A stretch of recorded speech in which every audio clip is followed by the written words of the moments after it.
En 1492, Christophe Colomb, un navigateur génois au service des rois catholiques d'Espagne, à savoir Isabelle de Castille et Ferdinand d'Aragon, entreprit un voyage pour trouver une nouvelle route vers les Indes en naviguant vers l'ouest. Colomb cherchait ainsi une route maritime nouvelle et plus courte vers l'Asie, en tentant l'aventure sur l'océan Atlantique afin d'accéder aux richesses de l'Extrême-Orient, notamment les épices et les soieries. Inspiré par les récits de Marco Polo et d'autres explorateurs, Colomb avait une forte curiosité pour les terres inconnues et une soif d'aventure. Colomb était également motivé par la perspective de gloire personnelle et de richesse. Il espérait obtenir des titres, des terres, en récompense de ses découvertes. Il espérait aussi convertir les peuples d'Asie qu'il rencontrerait et étendre de ce fait l'influence religieuse de l'Espagne. Le 3 août 1492, il partit de Palos de la Frontera, en Espagne, avec 3 navires, la Santa Maria, la Pinta et la Niña. Christophe Colomb a rencontré plusieurs défis lors de son voyage. Premièrement, Colomb et son équipage ont dû faire face à des tempêtes violentes et à des vents contraires, rendant la navigation difficile. De plus, naviguer vers des terres inconnues, sans carte précise, a créé une grande incertitude.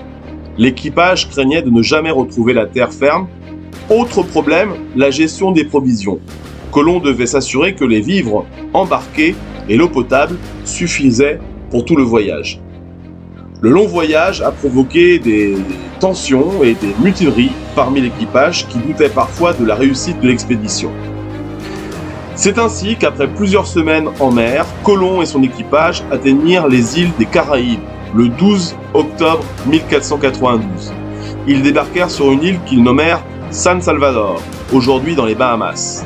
Pensant avoir atteint les Indes, Colomb appela les habitants qu'il rencontra Indiens.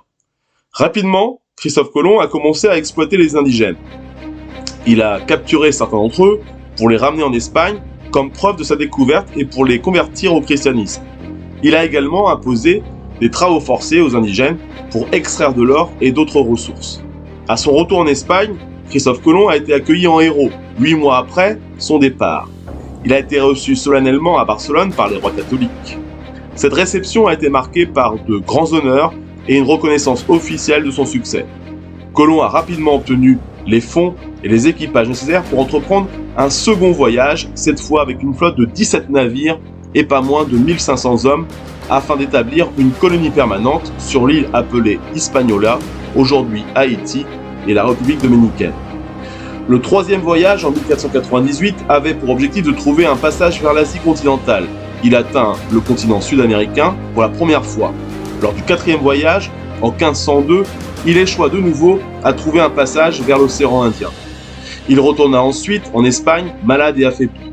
La reine Isabelle, qui avait été son principal soutien, est décédée en 1504.